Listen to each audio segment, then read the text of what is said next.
अस्सलाम वालेकुम dear student, welcome to my YouTube channel.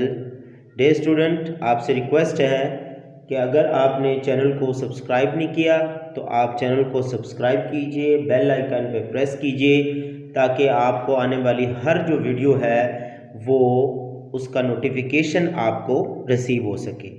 Student, हम क्लास 9 मैथ चैप्टर 1 जो है उसके टाइप्स ऑफ मैट्रिसेस के बारे में स्टडी कर रहे थे। इससे पहला जो लेक्चर था उसमें हमने टोटल जो अपनी डेफिनेशन थी सिमेट्रिक मैट्रिक्स तक हमने पूरी कर ली थी। आज हमारी जो डेफिनेशन है वो है स्क्यू सिमेट्रिक मैट्रिक्स। तो सबसे पहले आप उसकी डेफिनेशन देखें, फिर आप उसकी एग्जांपल से समझें कि स्क्यू सिमेट्रिक मैट्रिक्स क्या होता है। देखें student, a square matrix is said to be skew symmetric. सबसे पहली बात तो ये है कि सिमेट्रिक मैट्रिक्स होने के लिए स्क्वायर मैट्रिक्स होना जरूरी है। स्क्वायर मैट्रिक्स क्या होता है? ऐसा मैट्रिक्स जिसमें रोज और कॉलम की तादाद इक्वल हो, तो वो क्या होता है? Square matrix. तो सिमेट्रिक मैट्रिक्स या स्क्यू सिमेट्रिक मैट्रिक्स होने के लिए स्क्वायर मैट्रिक्स होना जरूरी है। देखें स्टूडेंट, तो a square matrix is said to be skew symmetric if A transpose is equal to minus A. क्या मतलब है इसका? इसका मतलब ये है कि अगर आप उस मैट्रिक्स का ट्रांसपोज लें तो आपके पास नेगेटिव ऑफ दैट मैट्रिक्स, यानी उसी मैट्रिक्स के नेगेटिव मैट्रिक्स के इक्वल आ जाए उस मैट्रिक्स का ट्रांसपोज, तो वो हमारे पास मैट्रिक्स क्या कहलाता है?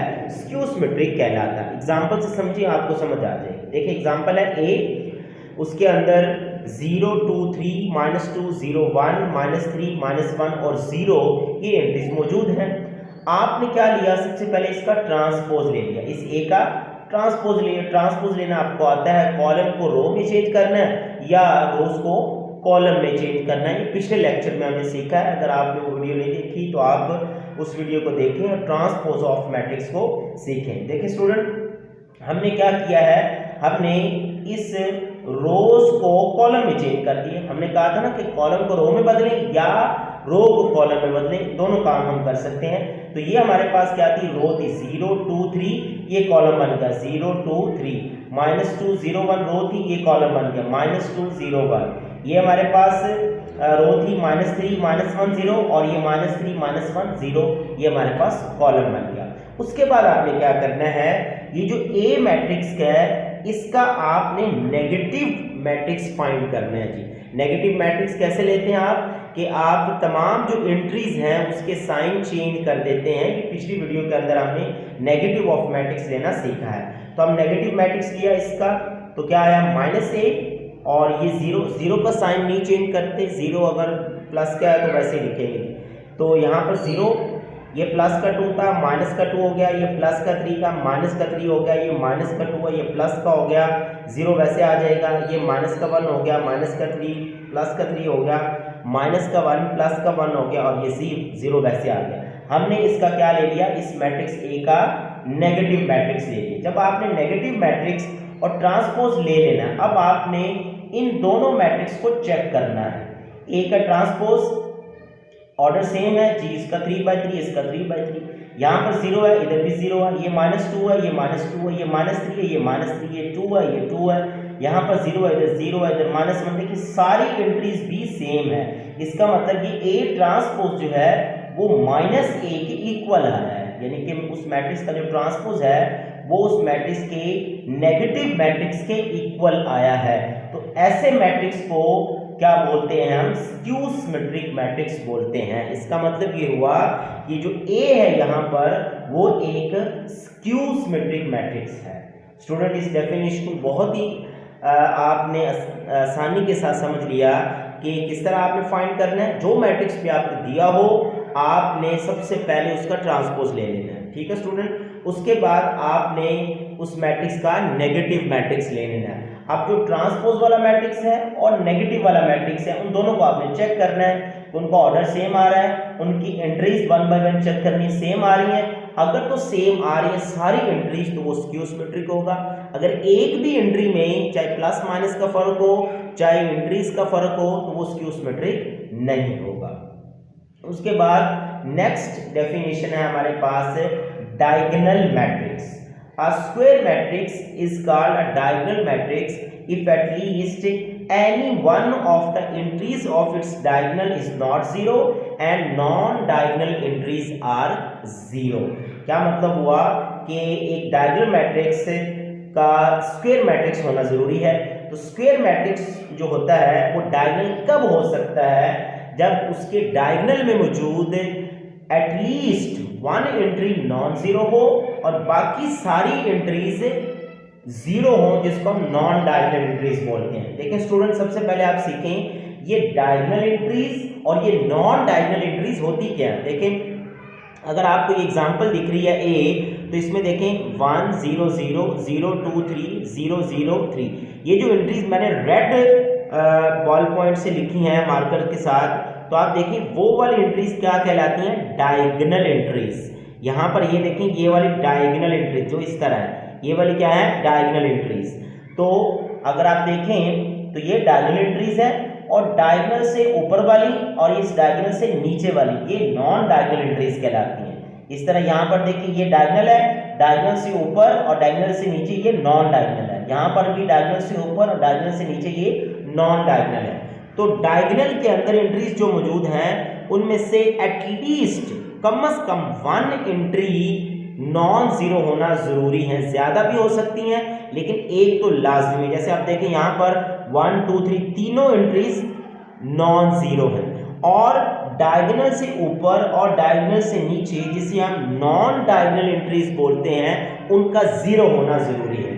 तो ये देखें डायगोनल से ऊपर भी जीरो है और डायगोनल से नीचे भी जीरो है, तो ये कौन सा मैट्रिक्स होगा, डायगोनल मैट्रिक्स होगा। उसके बाद देखें एम मैट्रिक्स के अंदर यहाँ पर आ रहा है डायगोनल के अंदर 0 1 3, ये जीरो है, तो यहाँ पर दो एंट्रीज जो है वो नॉन जीरो आ रही है, तो ये भी डायगोनल होगा। और डायगोनल से ऊपर और डायगोनल से नीचे जो नॉन डायगोनल एंट्रीज हैं वो भी जीरो हैं, इसलिए ये क्या कराएगा, डायगोनल मैट्रिक्स कहलाएगा, एटलीस्ट वन एंट्री।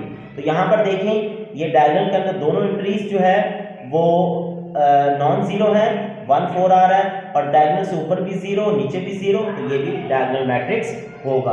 तो डायगोनल मैट्रिक्स को आपने समझा कि डायगोनल एंट्रीज ये वाली, इसमें से at least one entry non zero होना जरूरी है और डायगोनल से ऊपर और डायगोनल से नीचे जो नॉन डायगोनल एंट्रीज हैं उनका जीरो होना जरूरी है। ओके स्टूडेंट, नेक्स्ट हमारे पास डेफिनेशन है स्केलर मैट्रिक्स की। A diagonal matrix is called a scalar matrix if all the diagonal entries are same and non-zero। थोड़ा सा फर्क है डायगोनल मैट्रिक्स और स्केलर मैट्रिक्स में। सबसे पहला है कि स्केलर मैट्रिक्स, अगर कोई मैट्रिक्स स्केलर मैट्रिक्स है तो उसका डायगोनल मैट्रिक्स होना जरूरी है। मतलब डायगोनल मैट्रिक्स से क्या मुराद है कि उसकी जो ये जो डायगोनल वाली एंट्रीज हैं उनमें से एटलीस्ट जो हमारे पास एंट्रीज हैं वो नॉन जीरो होती हैं और ऊपर और नीचे वाली जो एंट्रीज हैं वो जीरो होती हैं। तो इसमें क्या काम है, इसमें ये फर्क है कि इसमें डायगोनल के अंदर जितनी भी एंट्रीज हैं वो सारी की सारी सेम होना और नॉन जीरो होना जरूरी है। अगर आप देखें ये मैट्रिक्स जो लिखा है इसमें देखें ये ग्रीन कलर वाला ये डायगोनल की एंट्रीज हैं और ये ब्लैक वाली जो है ये नॉन डायगोनल एंट्रीज हैं। तो अगर आप देखें तो यहाँ पे भी के है, इधर भी के है, इधर भी के है, तो ये सेम आता है। लेकिन कंडीशन ये है स्केलर मैट्रिक्स के अंदर कि जो डायगोनल वाली एंट्रीज हैं वो ना तो जीरो हो और ना ही 1 1 हो। ओके, 0 0 आ जाएगा ना तो वो बन जाएगा हमारे पास नल मैट्रिक्स, और अगर 1 1 आ जाएगा तो वो आइडेंटिटी बन जाएगा। तो स्केलर के लिए कंडीशन ये है कि डायगोनल के अंदर सारी की सारी जो एंट्रीज हैं वो क्या हो, सेम होनी चाहिए और सेम होनी चाहिए और 0 और 1 नहीं होनी चाहिए। देखें ये वाला मैट्रिक्स देखें, डायगोनल में लिखा है 2 2 2 और ऊपर भी 0 नीचे भी 0, ये स्केलर है, सारी सेम एंट्री है। यहाँ पर 3 3 है और ऊपर नीचे 0 है, तो ये भी स्केलर मैट्रिक्स है। ये 5 है और ये भी स्केलर मैट्रिक्स, क्योंकि इसमें एंट्री ही एक है तो इसलिए ये क्या कहलाएगा, स्केलर मैट्रिक्स कहलाएगा। तो स्केलर मैट्रिक्स को आपने समझना है कि ऐसा मैट्रिक्स जिसके अंदर डायगोनल के अंदर सारी एंट्रीज सेम हो और जो नॉन डायगोनल एंट्रीज हैं वो 0 हो, और डायगोनल के अंदर जो एंट्रीज हैं वो 0 भी नहीं होनी चाहिए और 1 भी नहीं होनी चाहिए। नेक्स्ट हमारी जो लास्ट डेफिनेशन है टाइप्स ऑफ मैट्रिसेस के अंदर वो है आइडेंटिटी मैट्रिक्स, या इसको हम बोलते हैं यूनिट मैट्रिक्स। एक diagonal matrix is called identity और unit matrix if all the diagonal entries are 1। अगर डायगोनल के अंदर सारी एंट्रीज जो हैं वो 1 1 मौजूद हो तो वो आपके पास क्या कहलाता है जी, आइडेंटिटी मैट्रिक्स कहलाता है। और डायगोनल के ऊपर और डायगोनल के नीचे 0 होना चाहिए। देखिए यहाँ पर भी देखिए 1 1 आ रहा है तो ये भी आइडेंटिटी मैट्रिक्स है, यहाँ पर 1 है ये भी आइडेंटिटी मैट्रिक्स है।